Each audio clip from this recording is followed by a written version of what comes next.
Tudo bem? Tudo bem. Ótimo. Tudo ótimo. Pessoal que já chegou aí, Antônio, Cássia, Cláudia, Estevão, Francisco, Isabel, Jacira, Joelma, Juscelia, Laís, Liliane, Lucas, Luciana, Luziângela, Maria José, Milena, Miriam, Patrícia, Paula, Raquel, Viviane. Boa noite para todos vocês. A gente já vai começar o nosso webinar de hoje, né? Hoje tratando aí sobre como é a questão da comunicação, né? Como é que a escola se comunica, né? Hoje Pedro e o Pablo vão comandar. Vamos esperar mais 3 minutinhos para os demais participantes poderem entrar e a gente começa, tá, Pablo, Pedro? Legal. Ok. Queria lembrar aqui para todo mundo que tá, como é que funciona, né? Então, o Pedro e o Pablo, eles vão alternando essa apresentação, falando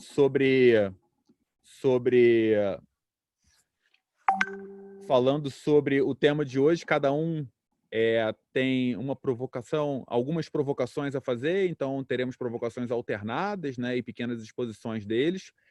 O pessoal que está assistindo, existem duas formas aí de interagir. A primeira é na parte de baixo aqui, né, para quem está no celular ou para quem está mesmo no computador, tem uma opção chamada chat. Quando você clica no chat, você pode colocar aqui seus comentários e suas perguntas, né?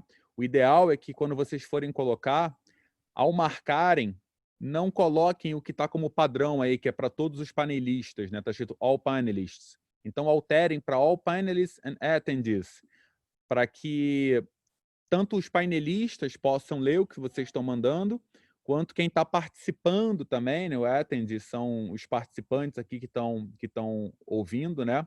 Possam também ler essas perguntas. A outra ferramenta é o Q&A, né? Tem um Q e A. Esse Q e A aí é para lançar as perguntas. Vocês podem colocar as perguntas. A gente vai fazer em blocos e vamos ter algumas paradas para podermos abrir para as perguntas. É interessante que vocês lancem as perguntas para poder gerar o debate. A ideia aqui é gerar o debate. A proposta aqui é a gente trazer provocações sobre temas relevantes sobre educação, principalmente olhando para frente, né, e não olhando para agora, mas olhando para frente. E é criar um diálogo aqui, né? Criar um debate, não um monólogo, né? Que fique só neles, no caso, neles dois. Bom, mais um minutinho e a gente começa.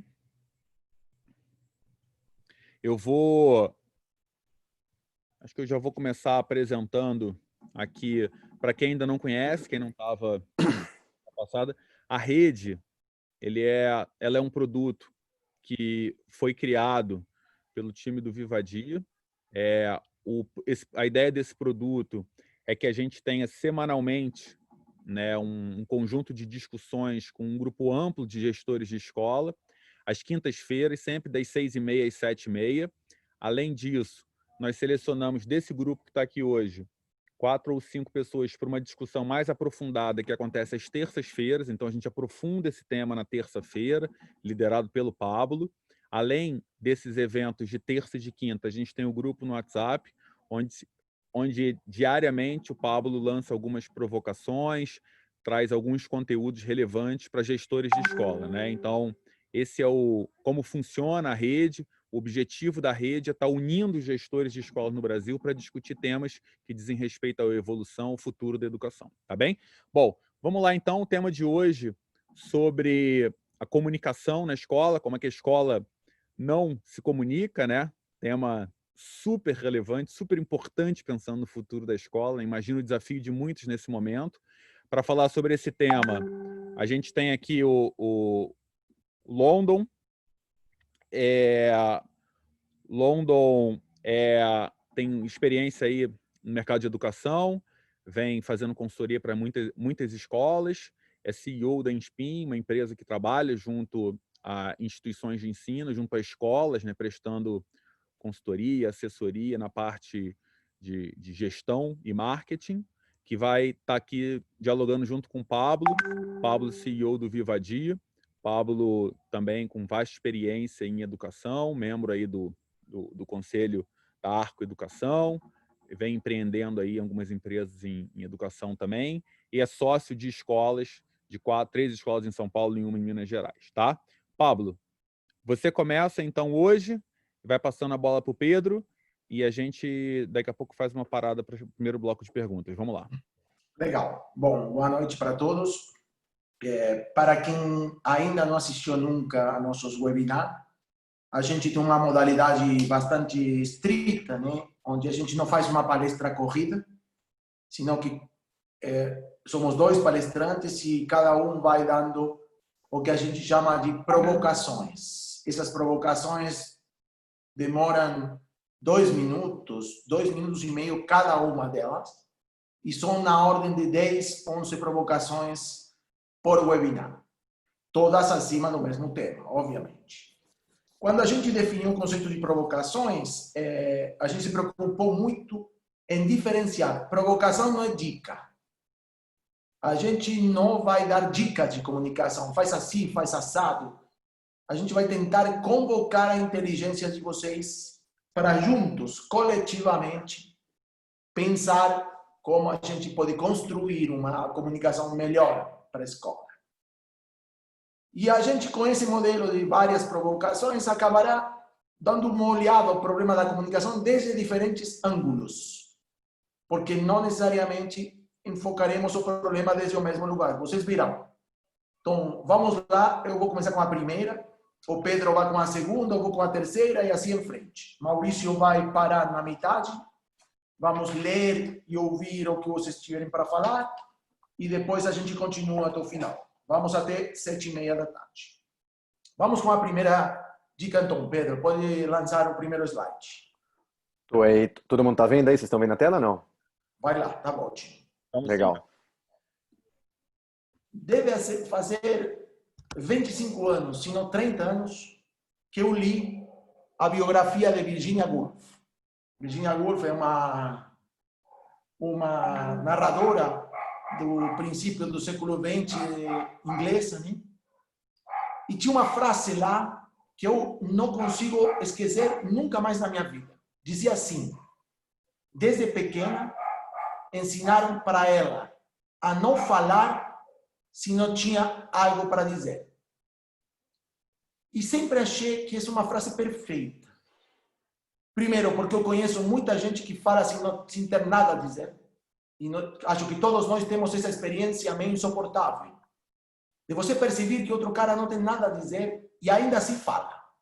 E muitas vezes fala demais, precisamente porque não tem nada a dizer. E infelizmente eu chego à conclusão de que a escola particular, atualmente, não uma escola, sino a escola como instituição, cada vez tem menos a dizer e por isso fala vazio. E isso para mim é uma enorme preocupação. Segundo ponto, falar o próprio. E aí eu vou contar rapidinho uma experiência que a gente está testando para um dos programas do Vivadim. Leitura em voz alta, né? Um exercício escolar típico. A gente já fez o exercício de provar uma criançada que lê um texto dado pela escola, outro grupo que lê um texto escrito por eles e compara. Gente, a diferença de leitura, de qualidade geral da leitura da pessoa que está lendo o que ela produziu é gigante ao lado de qualquer especialidade técnica para ler o que não é próprio.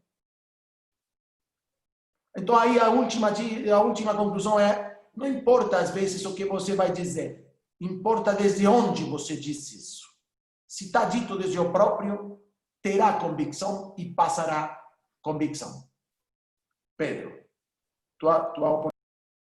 Legal, Pablo, legal. Bom, eu vou colocar aqui também o segundo tema da provocação aí que a gente coloca, que está ligado se as suas convicções estão claras, né? São claras essas convicções da escola. A gente acompanhando esse percurso das escolas aí, fica muito evidente como, e até na história, né, a história um pouco das escolas, que aquelas que têm um líder forte, né, um fundador forte, aquele que personifica as convicções, são as que acabam florescendo. Isso acaba sendo a base de tudo, né? Quando a gente está falando da comunicação, acaba sendo a base de tudo. É aquilo que te define, é aquilo que te dá identidade, é aquilo que dá o porquê de você existir, do que você está lá. E ali, nessa manifestação das convicções, estão aqueles pilares fundamentais que são imutáveis. Tem coisas que são negociáveis, mas são coisas que são inegociáveis, né? Então, esse líder forte, esse dono, aquele fundador em geral, ele flexibiliza pouco, né? Ele tem pouca, vou interromper aqui para aparecer aqui. Ele flexibiliza pouco e mantém essa identidade muito clara. Só que a gente vê muita escola que vai perdendo essa identidade ao longo do tempo por alguns motivos. Selecionando 3 aqui para falar, né? Naturalmente, quando tem muita história de escola que quando abriu era, vamos dizer, meio sozinha, né, na região que estava, e quando começa a abrir concorrência, começa a ter um medo de perder para o outro, e até às vezes o próprio fundador vai envelhecendo e vai perdendo aquela ousadia, né, de ter aquela convicção, aquela coisa clara que ele não negocia, que ele não fala. E aí começa a se perder um pouco essa identidade da escola. O segundo caso também que é comum é quando o próprio fundador acaba falecendo ou quando tem um processo de sucessão mal feito. E aí aquilo que deu origem, né, que criou a identidade da escola, que atraiu aquela comunidade, perde aquele fogo, aquela essência que está posta ali. E aí, de novo, a escola perde a convicção. E a outra também é quando tem um terceiro caso, é quando cria-se, né, quando você sai de uma unidade para criar 2, 3, 4 unidades. Esse é um exercício muito difícil, porque já não é mais o dono presente naquela unidade a todo momento, e na outra unidade ele tem que se dividir. Então, essa convicção também deixa de estar tão exposta ali, né? Então, a pergunta que a gente faz aqui é, de fato, quais são as suas convicções, né? Quais são as convicções da sua escola? E quando essa base de convicções está frágil, todo o processo de comunicação que vem a seguir é frágil. Então, essa era a segunda comunicação aqui. Pablo, você vai com a terceira aí. Beleza, vamos lá. Fala de identidade. É melhor, bem melhor, ser algo para alguém que nada para todos. Essa outra frase que eu lembro muito bem, que me parece que define muito a situação da escola hoje. A escola hoje tem uma enorme vocação por ser nada para todos. Ela não suporta que alguém diga, não é para mim essa escola. Então tenta ser para todos, até para o incompatível. E acaba sendo nada para todos. Para você ser algo para alguém, tem que não ser adequado para outro. A escola tem que ganhar os caras que conversam com as tuas convicções. E não tentar ganhar os caras que têm qualquer convicção. Para você ter liderança, tem que ser algo para alguém.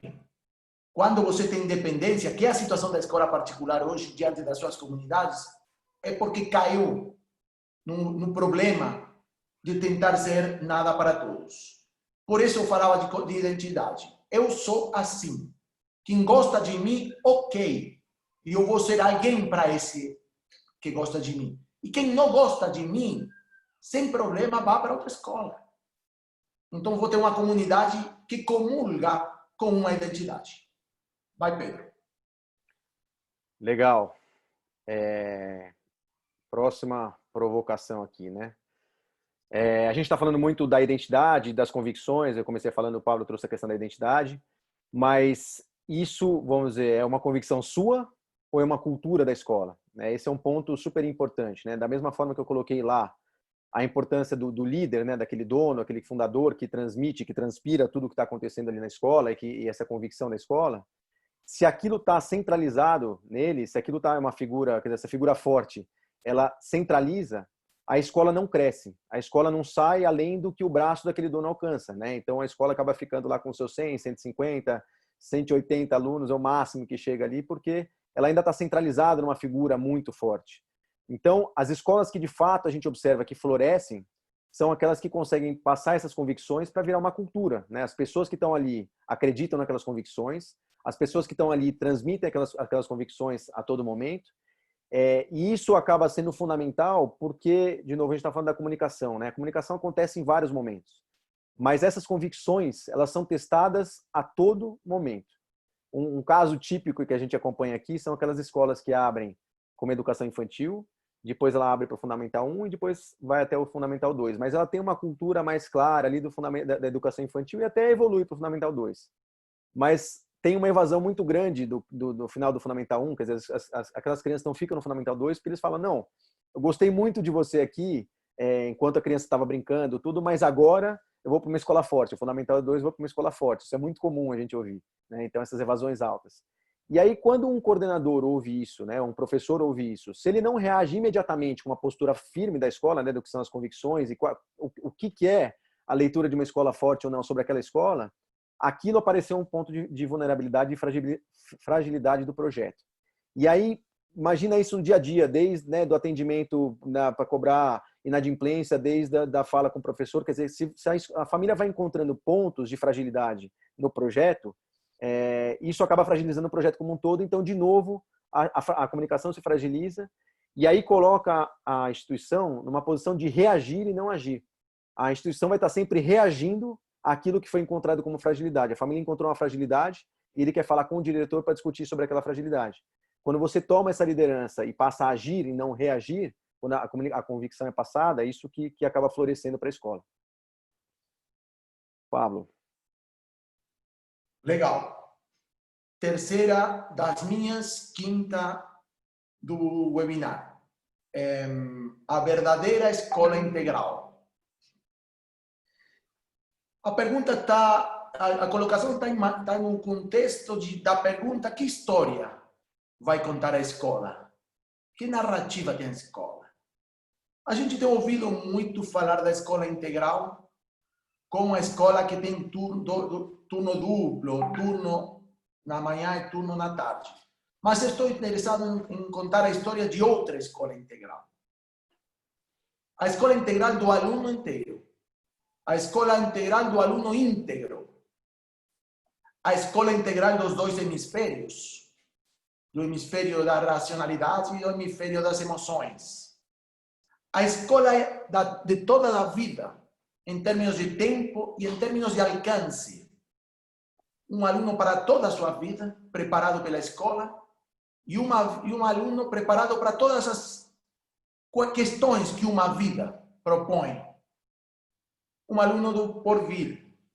Para mim, todo isso é uma escola integral, que é exatamente o contrário de uma escola de cursinho, que é uma escola que só age tentando resolver um problema absolutamente conjuntural, que é a entrada à universidade ou até a universidade mesmo. E é exatamente o contrário também da escola técnica, que resolve as ferramentas de uma aplicação profissional ou trabalhista. Eu acho que nesse sentido, de uma escola integral, como eu falei, supõe para a escola, por um lado, fazer um movimento ao passado e recuperar uma longa tradição da escola que começou na escola religiosa, na verdade, que é uma escola que pegava a criança e assumia responsabilidades em todos os aspectos da criança perante a família. E, por outro lado, tem todo a ver com o futuro, porque o futuro é absolutamente aberto, é absolutamente líquido, todos os aspectos e as competências combinam umas com outras. É impossível você só fixar no cognitivo ou em um aspecto técnico específico para você sentir que como escola fez o trabalho que tinha que fazer. Boa, legal. Vamos dar uma pausa aqui para... Vamos sim. Duas perguntas boas aqui que surgiram. A primeira pergunta, imagino que tenha sido mais para você, Pablo. Existe um conflito quando você está entre abrir mão entre a questão da identidade e, ao mesmo tempo, não perder o aluno, né? Então, imagino que a questão aqui seja muito em torno de...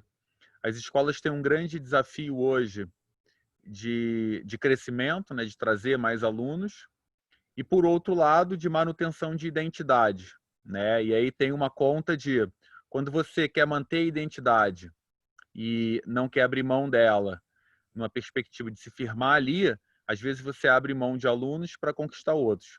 mas essa conta nem sempre é uma conta exata, né? Do tipo, você abre mão de um para ganhar dois. Então, qual é o limite disso daí? Como fazer a gestão disso?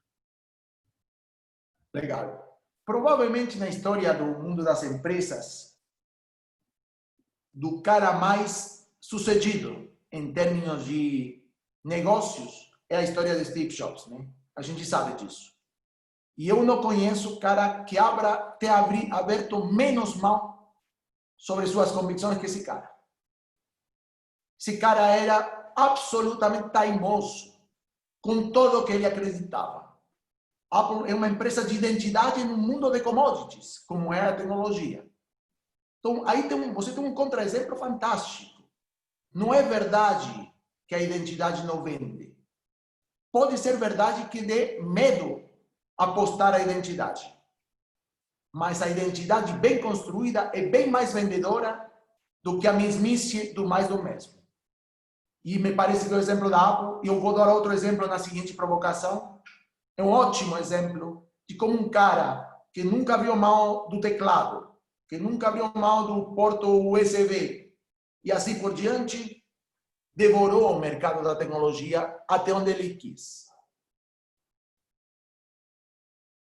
Legal, Pablo. Tem aí um comentário, complementou aí interessante a Márcia, né?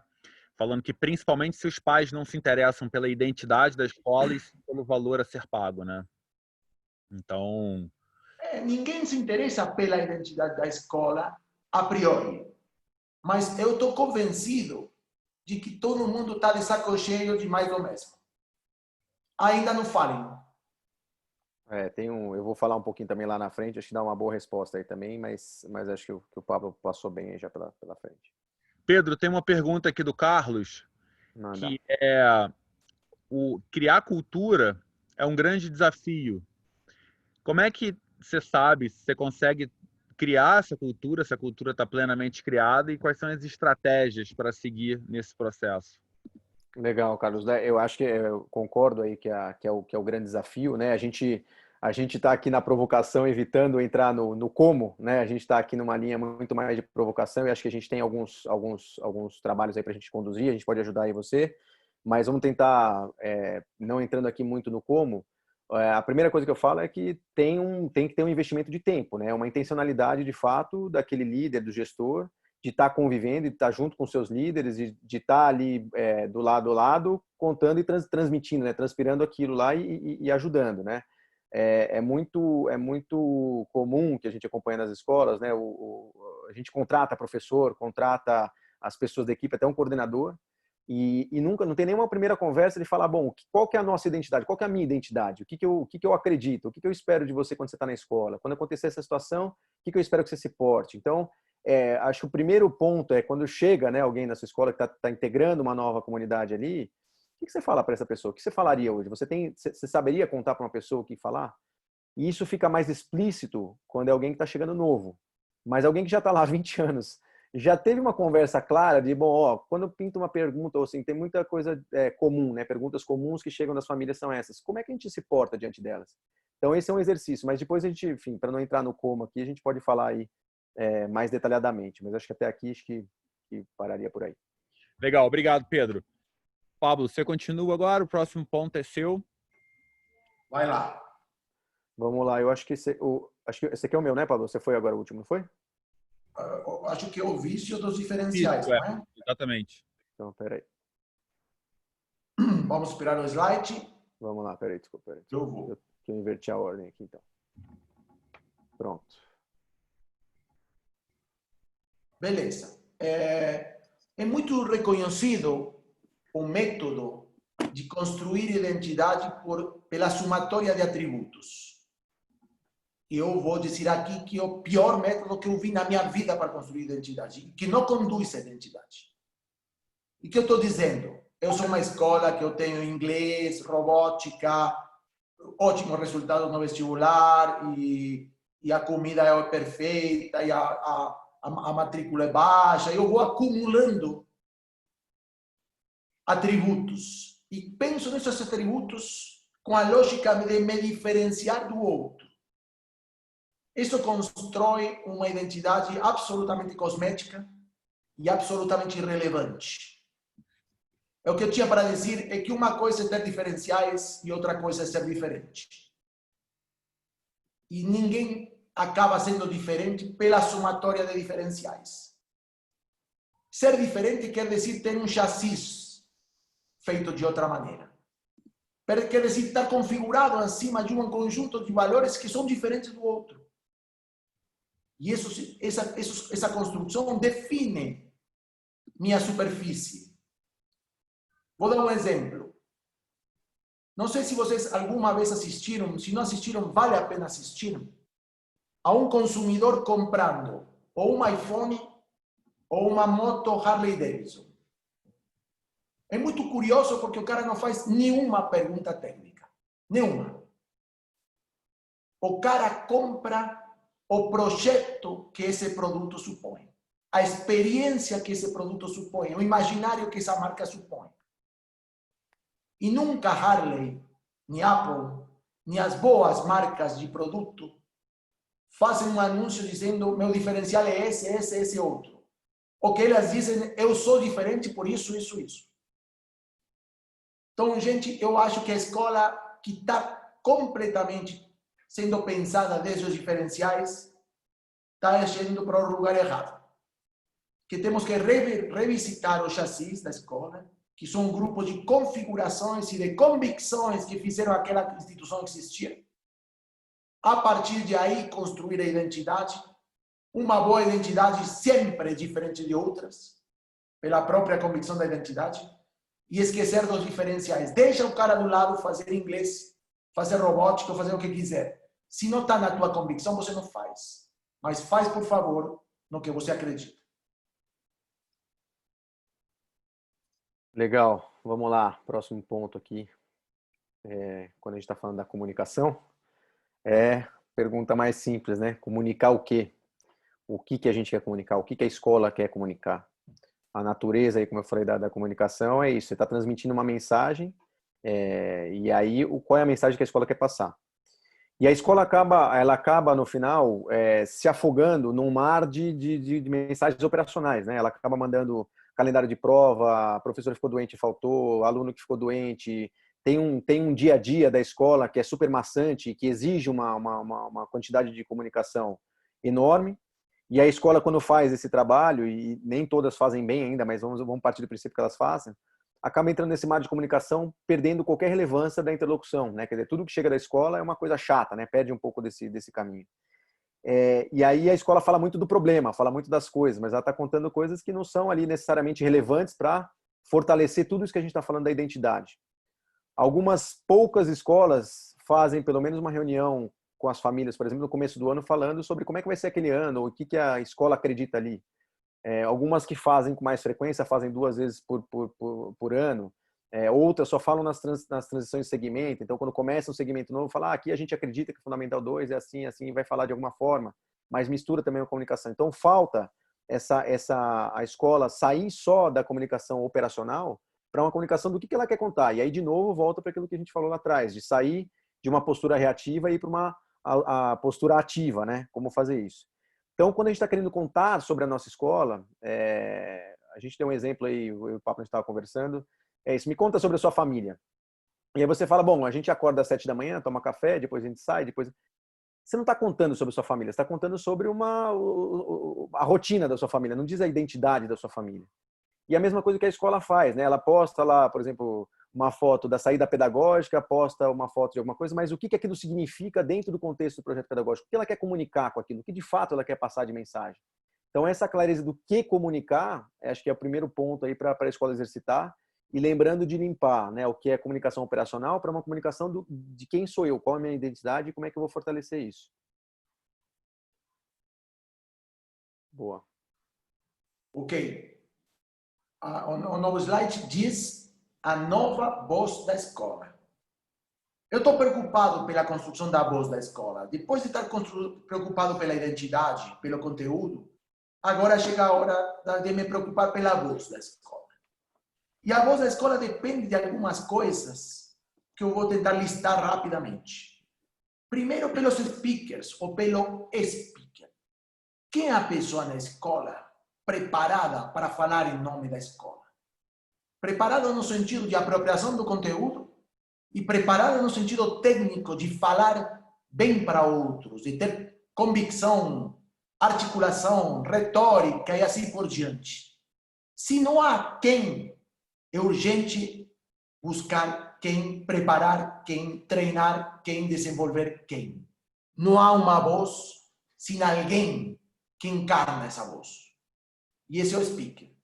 Melhor ainda se é o proprietário, o diretor-geral, mas pode ser outra pessoa da escola. Mas o speaker, a pessoa que encarna a voz, tem que existir. É super fundamental para a voz ter corpo, não há vozes anônimas e abstratas. A segunda grande desafio tem a ver com os cenários, onde e quando você vai falar. A escola desenha muito mal os cenários onde ela vai falar. Vou dar um exemplo, sempre um pouco irônico, mas que funciona. É típico de uma escola, chama Dia da Família, tem 300 pais, ou festa junina. O microfone nunca funciona, o áudio sempre é péssimo, não se ouve nada, ninguém entende nada. Quer dizer, parece a propósito para ninguém falar. Pelo contrário, gente, invista ali, põe foco ali. Tanto em quem fala, como no contexto onde vai falar. Porque você está construindo sua voz. E sua voz é o veículo da identidade. E o terceiro tem a ver com as tipologias, né? Como são as tipologias para falar hoje? Qual é o tamanho de uma fala que aceita o público? Qual é a retórica que aceita o público? Vocês sabem, ninguém aguenta um discurso de 1 hora de um palestrante com um microfone na mão. Os modelos e as tipologias são diferentes. TED Education, etc., nos ensina muito disso. Não é só quanto dura o discurso, sino também como está estruturado o discurso, para ele ter um impacto em quem está ouvindo. Os discursos modernos têm suas próprias tipologias. Então, de novo, quem é a voz? Onde essa voz se manifesta? Em que cenários? E com que tipologias ela se adapta aos distintos canais que a comunicação moderna oferece? Vai lá, Pedro. Legal. Isso casa bastante com a próxima provocação aí, né, quando o Pablo coloca isso, que é se você desperta o interesse do seu interlocutor, de fato, né? A gente sabe que quem vem, né, as empresas ou que estão mais ligadas ao marketing ou até às áreas de venda, tem um exercício muito intenso de entender como ser pertinente para que o lado de lá ouça, né? Despertar a atenção do lado de lá. É um exercício de colocar de fato o olhar sobre o lado de lá para que ele se interesse por aquilo que você está falando. E a escola não tem esse know-how instalado, né? A escola acaba tendo uma fala, às vezes, muito focada numa linha unidirecional e falando o que a gente fala aí do pedagogês, né? Uma linguagem que não necessariamente conversa com o lado de lá também. Então, quando a gente fala, somos uma escola socio-interacionista, socio-construtivista, construtivista, e se define como escola assim, para o pai que está do lado de lá, para a família que está do lado de lá, é muito diferente, é muito difícil distinguir uma coisa da outra, né? Acaba sendo uma coisa que diz pouco. E a escola continua fazendo esse tipo de fala, né? O pedagogês, né? Então a gente fala muito, nós, né, vivemos aqui muito com startups, nós temos startups, somos startups, e a startup necessariamente tem que partir do que o usuário quer, né? E daí nasce, por exemplo, user experience, né, que fala muito UX, né, você já deve ter ouvido falar. Mas trazendo para o universo da educação, é a mesma coisa, a diferença entre ensinar, o foco no ensino e o foco na aprendizagem. Acho que todo mundo aqui já deve ter ouvido isso, mas é isso. Quando o professor tem um foco no ensino, ele está lá, ele vai dar aula dele e não interessa o que do lado de lá é recebido, se o aluno aprendeu ou não. Quando o foco é na aprendizagem, vai se tentar uma abordagem, se o aluno não aprendeu, vai se tentar outra abordagem, mas tem um foco em desenvolver abordagens que sejam efetivas. Essa mesma lógica tem que ser transposta para a comunicação da escola, né? Como é que ela fala, a forma como ela fala. Então, de novo, né? Você está falando a linguagem daquele que está ouvindo, né? As famílias estão, a forma como você fala está alinhada com o que ela está esperando para ouvir ou com o que ela consegue entender? Então, era isso. Pablo, para a próxima aqui. Beleza. Quando eu falava na provocação anterior de tipologias, e Uma dessas tipologias é o que a gente está fazendo agora, né? A gente quebrou uma palestra em provocações intercaladas. Isso é uma estratégia de tipologia para tentar manter mais interessados vocês e mais leve a comunicação com vocês. Às vezes dá certo, às vezes não, mas é um trabalho óbvio sobre tipologias. Só para dar um exemplo. Vamos para a minha última provocação, o feed, o retorno do outro, né? A primeira pergunta que às vezes a gente faz ou recebe sobre comunicação é: você escuta? E claro, muita gente fica afunilado aí. Não, eu não tenho uma escuta organizada com meus alunos, com meus professores ou com minhas famílias. E seria um primeiro pecado, um primeiro problema. Não funciona se você não tem uma escuta. Então, a primeira instalação claramente se escuta. Não há comunicação se você não escuta. Ninguém gosta de só falar. Por isso também nossa tipologia abre espaços para vocês falarem. Porque senão não funciona. A gente sente que o cara que está do outro lado perde o ar se não consegue se expressar. Mas é verdade também que escutar não alcança.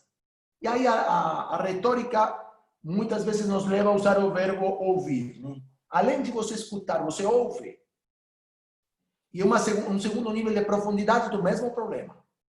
Escutar quer dizer registrar ao outro, fazer espaço para que o outro se posicione. Ouvir quer dizer você sentir que o que o outro fala faz com que você revise o que está fazendo. Deixa entrar na tua subjetividade a subjetividade do outro. Deixa entrar no teu conteúdo o conteúdo que o outro está te propondo. É um exercício epistemologicamente e subjetivamente mais complexo, mas também imprescindível dentro do que eu estou falando com o fit. Não façam, por favor, só um fit superficial para deixar outro cara feliz, porque falou. Isso só é cosmético do problema. A comunicação acontece se, além de você escutar, também ouve. Legal. Então, acho que agora é o último ponto aí, e que amarra bem isso que o Pablo trouxe aqui.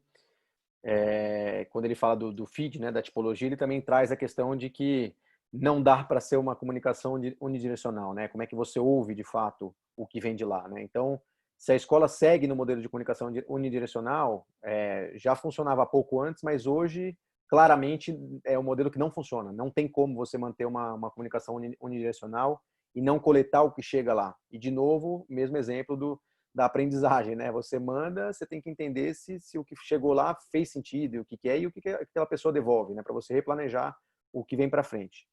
E aqui eu respondo um pouco, acho que não foi a pergunta do Carlos, foi a outra que o Maurício trouxe aí, sobre esse medo aí da identidade, assim, né? Então, quando a gente fala desse ouvir também, esse retorno, né? Quando você vira bidirecional, a escola também tem que ter uma postura, né? A partir daí, e não trair as suas convicções. Então, a leitura que a gente coloca aqui é que, diante de um retorno sobre essa comunicação, tem 3 condutas possíveis que a escola pode adotar. A primeira dela né, depois de ouvir, falar: bom, isso que você está me pedindo, eu não faço. Então, a gente tem alguns exemplos claros aí, sei lá, de escolas que são muito ligadas a vestibular, né? E chega uma família e fala: eu acho que meu filho está muito cansado, está estudando muito. A gente até usou isso como exemplo num outro webinar aqui. Aí o diretor vai falar: mas eu estou aqui preparando para o vestibular, é para isso que eu vim, né? Então, não estamos questionando se isso é justo ou não, mas não tem dúvida. A mesma coisa, uma escola, né, católica, por exemplo, que aí vem uma família pedindo alguma coisa que não está ligado aos princípios católicos. Então, a primeira coisa que passa a ser um posicionamento é assim: quando a família falar e falar: bom, isso aqui eu não faço, aí falar um pouco do medo da identidade. Quando você firma a sua identidade também, é a hora que você se posiciona. E aí, muita escola que estava buscando fragilidade e viu um posicionamento forte também se fideliza. Pode ser que você vai perder, mas são aqueles caras que vão sempre te atormentar e que não vai ter jeito ele estar lá. Ele já não é da escola de qualquer jeito. Então, a primeira postura é se posicionar aí, né? E falar que não faz. A segunda postura é falar: isso que você está falando para mim não é que eu não faço, mas talvez eu esteja comunicando mal para você, então isso eu preciso revisitar. Então, a gente também tem um caso aqui que a gente acompanhou de uma família reclamando que estava saindo da escola porque entendia que a escola não dava prova, não fazia avaliação na educação infantil, que era tudo muito solto. Na educação infantil não, desculpa, no Fundamental 1. E aí o gestor da escola ficou falando, eu fiquei bravo, porque não é que eu não faço avaliação, só que eu não dou prova naquele modelo engessadinho. Eu tenho várias formas de avaliação, mas eu não comuniquei isso bem para a família.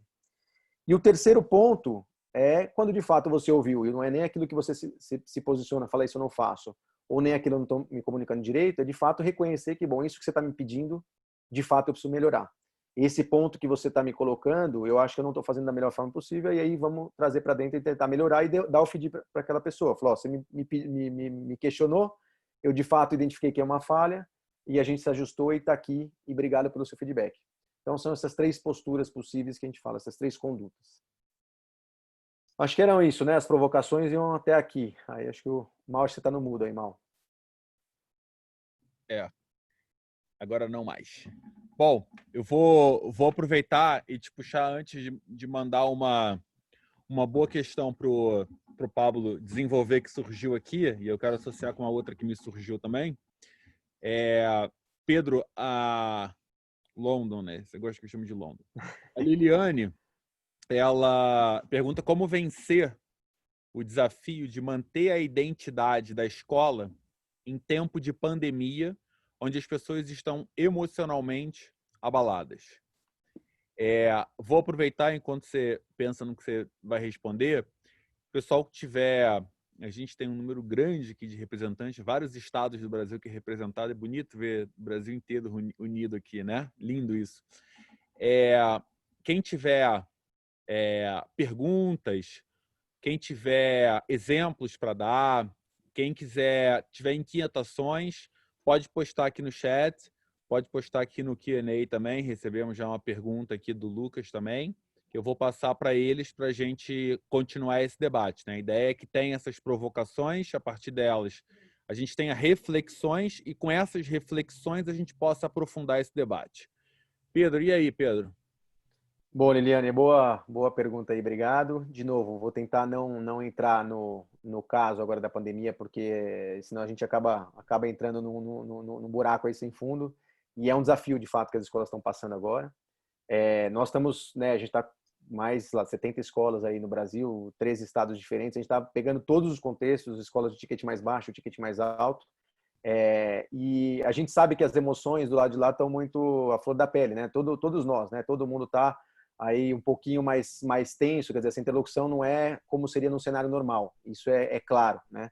E a escola conseguir manter isso indo bem é um desafio. O que a gente tem observado, que tem sido bem sucedido, né? O que a gente entende é, de fato, além dessa questão da comunicação não ser unidirecional e ser mais uma linha de um diálogo, é uma transparência, né? Tem muita fala de pai muito agressiva, educação infantil, né? Sobre até, mas você vai continuar cobrando, não é justo. Tem muita fala que entra nesse ponto aí. Mas quando, de fato, os líderes da escola, né, se colocam numa posição, a gente foi pego de surpresa como todo mundo, a gente está trabalhando da melhor forma possível, estamos ajustando, a gente conseguiu se ajustar, está todo mundo se reinventando aqui, e a gente vai acertar, vai errar, mas a gente está fazendo o melhor esforço. Agora é isso, eu tenho aqui todo um contexto para gerenciar. E quando essa fala é um pouco mais transparente e de fato real, honesta, né, sobre as inseguranças e como que acontece, a guarda baixa um pouco, né? Essa agressividade baixa um pouco e aí você começa a construir um diálogo. E a partir daí você consegue construir alguma coisa. Antes, quando é só unidirecional, é só porrada. Então, esse é um pouco do que a gente está colocando aí para os nossos parceiros aí de como fazer. Pablo, e aí em cima disso, a Geisa pergunta: quais os caminhos para manter a identidade da escola viva?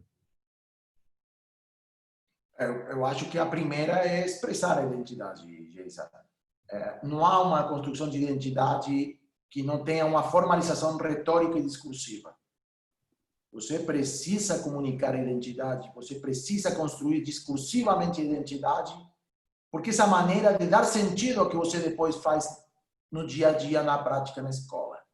É verdade que há rotinas ou práticas que falam da tua identidade, mas eu acho que precisa de maior formalização. E também precisa de uma melhor, aliás, importante tema, de uma melhor simbologia, gente. Vou dar um exemplo de simbologia simples. Os logotipos, a imagem visual das escolas, muitas vezes está muito descuidada.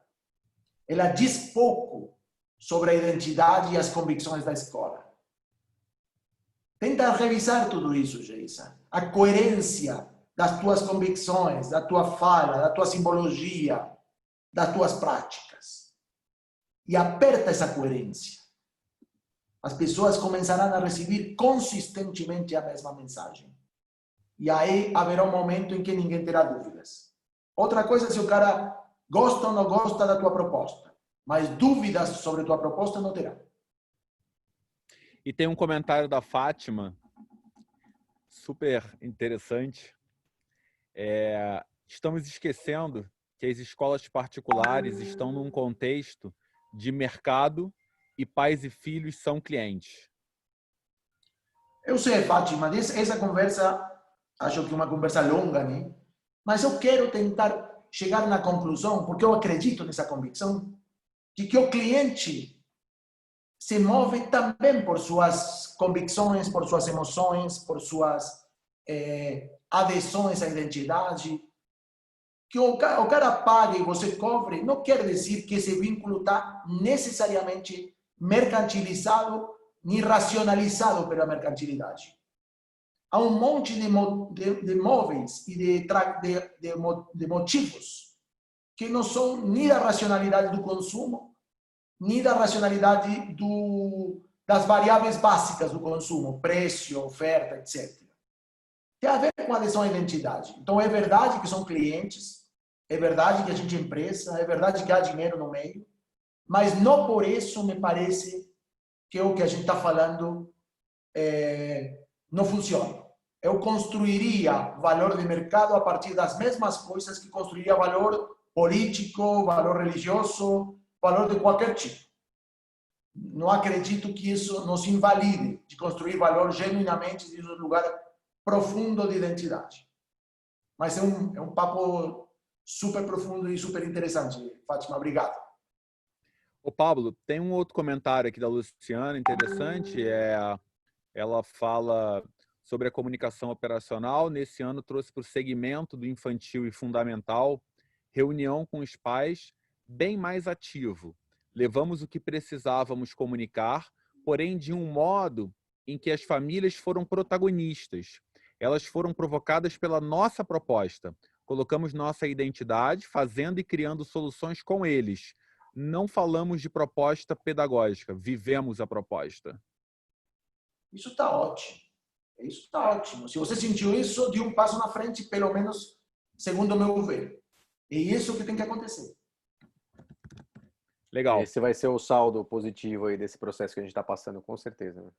E aí queria perguntar sobre isso também, Pablo, trazer aí o Lucas faz aí uma pergunta de como é que o Vivadi pode ajudar as escolas a se comunicarem melhor, né, corretamente. E surgiu, eu hoje, conversando também com algumas escolas, com uma reunião com 3 escolas, tem um grande desafio, né, que as escolas estão enfrentando hoje, né, que aparece isso hoje claramente, que é como é que lida com essa questão da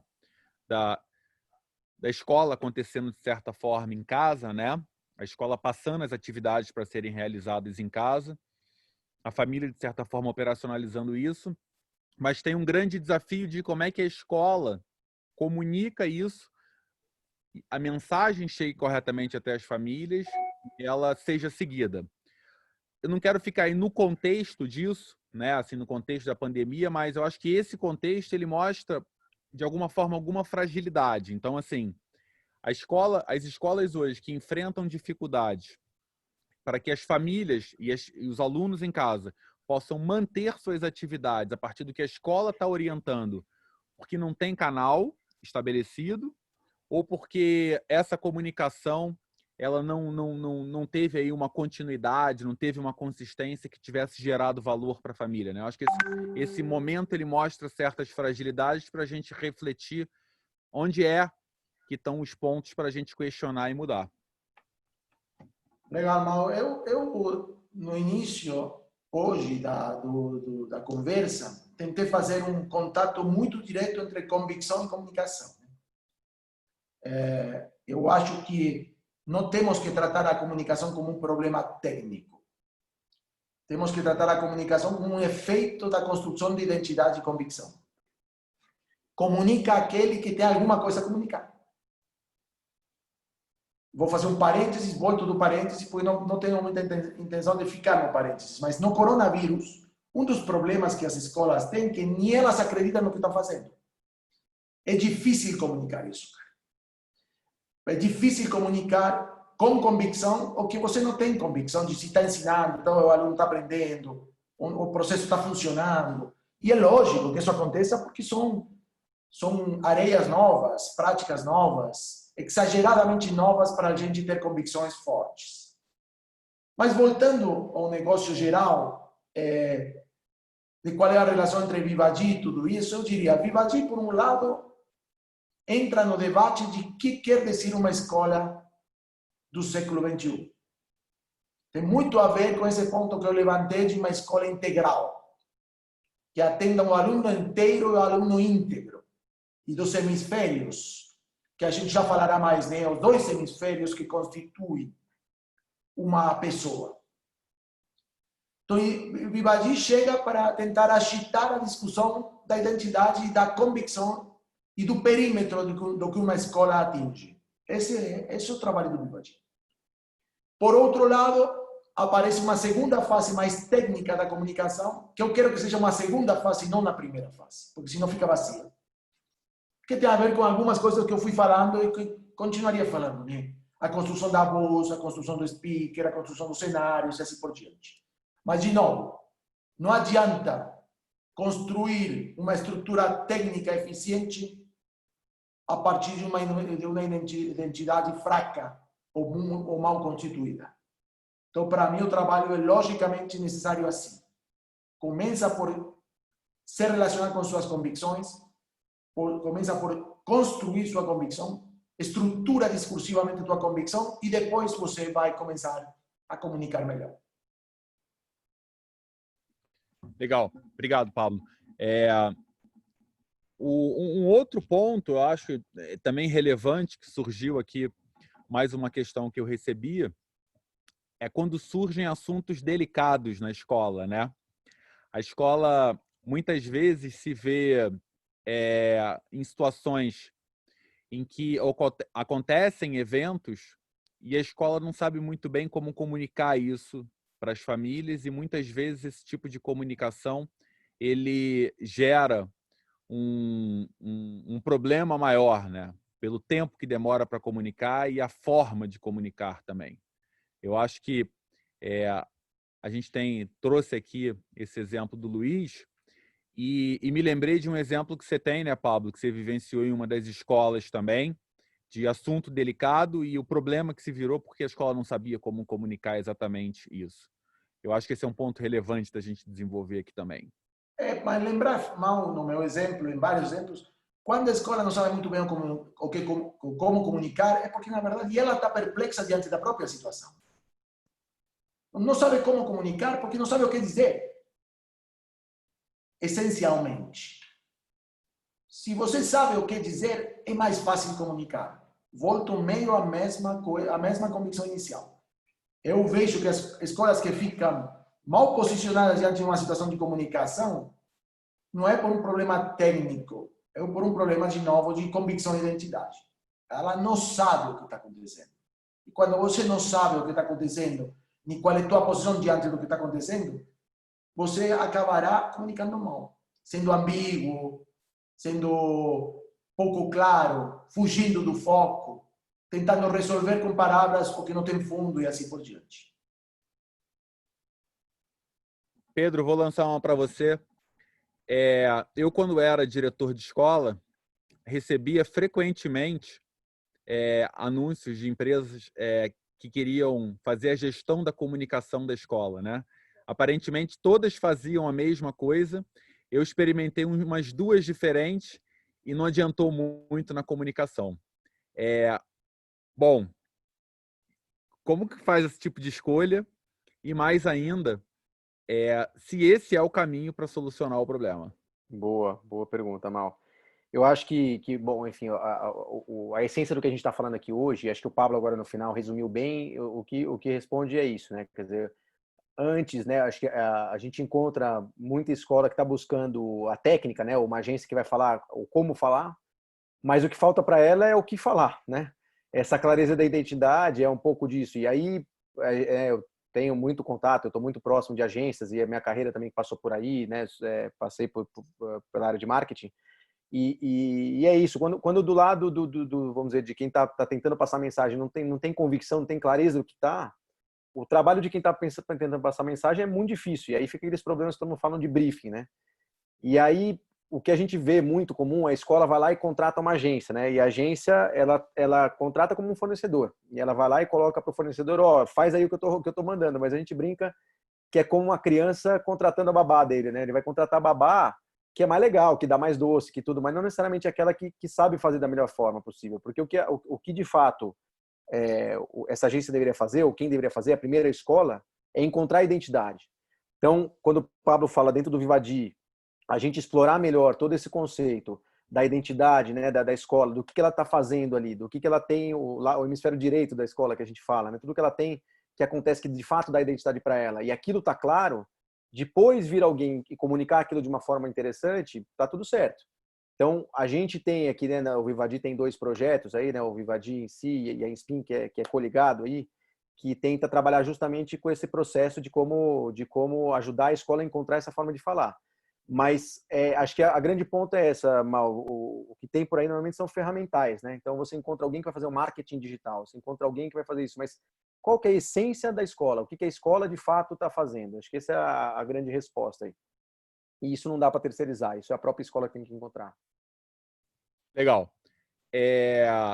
Cláudia, obrigado pelo seu comentário. Cláudia comentou aí sobre muitas reflexões e muitas inquietações. Esse é o objetivo aqui desse espaço, Cláudia.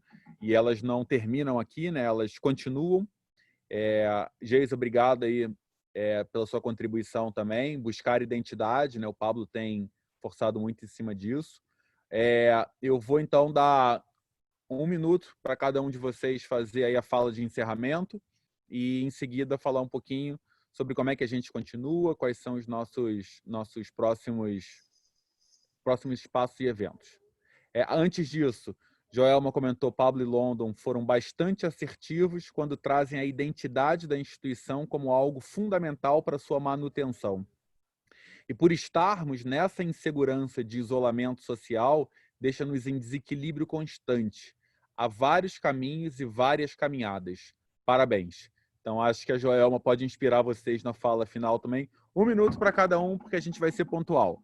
Começa pelo Pedro. Pedro, 1 minuto, hein? Depois o Pablo.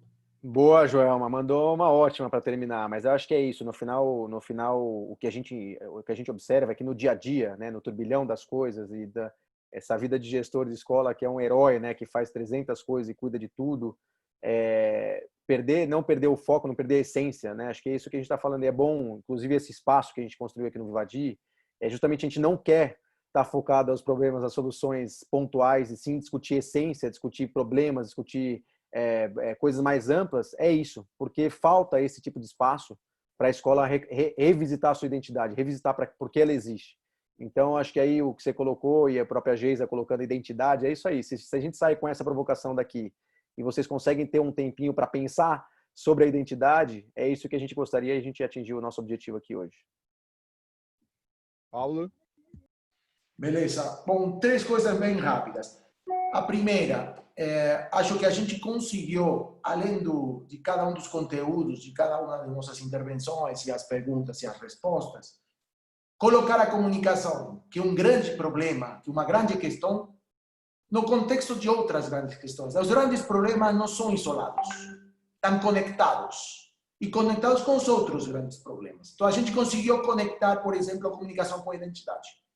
Esse me parece um movimento de valor, porque há muitas tendências a desconectar e a tecnocratizar os problemas. A identidade se trata de uma maneira e a comunicação de outra, como se fossem gestos técnicos de questões não vinculadas. A gente fez o contrário. Vinculou a identidade na comunicação e a partir de uma boa identidade a comunicação acontece. Sem desmerecer a instância técnica, mas sem sobredimensionar o técnico por cima do essencial. Segunda questão é a ideia de rede, gente. Eu sei que hoje no contexto atual, parece que todo mundo faz rede, todo mundo quer construir rede, mas eu também sei que isso se apaga no dia que volta à normalidade. Né? E a gente vem há muitos anos, que nos conhece há esse tempo, insistindo com a ideia de que temos que trabalhar juntos, que a inteligência coletiva é um ativo bem superior a qualquer inteligência individual. E que para isso a gente tem que criar um ecossistema onde a gente conviva pelas diferentes maneiras que temos de conviver. Agora são remotas todas. Haverá, quando a gente consiga, outras que sejam físicas. Mas, em qualquer caso, criar rotinas que nos permitam nos encontrar em diferentes modelos e sobre diferentes dinâmicas e para discutir diferentes questões, mas nos sentir cada vez mais próximos. A gente está muito orgulhoso dos 200 e poucos que estão participando do grupo de WhatsApp e dos que estão participando de cada uma das nossas atividades. E o último é bem simples, eu fico feliz de não ter dedicado mais de 2 minutos de 1 hora ao Covid-19. Legal, Pablo. Obrigado. Cláudia comentou que foi muito bom, parabéns. Nossos encontros têm nos ajudado bastante. Bom, a gente chega ao final, então, cumprindo o nosso horário prometido. Queria agradecer a todo mundo aí que esteve aí presente, né, representantes de várias escolas, de vários estados. Essa é uma discussão muito rica, os comentários são muito ricos. Para a gente é ótimo ter vocês aí, Eurima agradecendo, a Jane também, Liliane. A ideia é trazer muito conteúdo, muito significado, né, de pessoas que têm experiência em contato direto ou em contato direto com as escolas. A gente vive momentos difíceis, mas a gente está olhando para frente, né? Vamos voltar desse momento com uma escola diferente, uma escola com outro pensamento. E nesse sentido, quero convidar todo mundo para o próximo webinar que vai acontecer na próxima quinta-feira, né? Então, a rede funciona a partir das discussões que acontecem no grupo do WhatsApp. Então, são provocações diárias, geralmente comandadas pelo Pablo. O Lucas é a pessoa que faz aí a intermediação, manda questões para vocês que são super importantes, que todos respondam, né? São sempre 2 perguntinhas que não demoram nem 1 minuto para serem respondidas. As respostas a essas questões elas são compartilhadas com o grupo para que as escolas também possam utilizar elas como insumo, né, para as suas decisões, para os seus planejamentos. Então, a gente procura fazer perguntas que não sejam muito técnicas, mas que sejam muito conceituais. A ideia é que a rede seja um espaço de discussão para que a gente possa construir inteligência coletivamente, como o Pablo falou. Então, essas perguntas são importantes. Obrigado, Lucas, por estar liderando isso daí tão bem. Então, acontece na rede. Toda quinta-feira a gente tem um tema para ser discutido e às terças-feiras a gente convida 4 ou 5 diretores de escola, gestores de escola, para uma reunião aí face a face, né, usando não esse modelo webinar, mas um modelo de reunião mesmo, para aprofundar alguns temas, tá? Então, alguns serão convidados para a reunião de terça-feira conosco, estaremos eu e Pablo nessa reunião. O tema para a semana que vem a gente já tem definido. A gente vai falar sobre o lado direito do cérebro, né? Ou seja, aquela parte não cognitiva da escola que para muitas ainda é um pouco desenvolvido, né? Pouco discutido, e a gente está puxando essa discussão. Esse para a gente é um tema muito valioso e a gente quer compartilhar isso com cada um de vocês, tá? Então fica o convite para quinta-feira que vem, às 6h30 em ponto começamos, às 7h30 em ponto terminamos e ao longo da semana estamos na rede, tá bom? Bom, acho que não esqueci de nada. Muito obrigado a todos vocês, obrigado ao Londo, obrigado ao Pablo. Lucas, obrigado por estar tocando isso daí. Valeu, pessoal. Rebeca também participando ativamente. Uma boa noite para todos, se cuidem, fiquem em casa, cuidem de suas famílias e muita saúde para todos. Obrigado e boa noite. Valeu, valeu. Valeu. Obrigado para todos.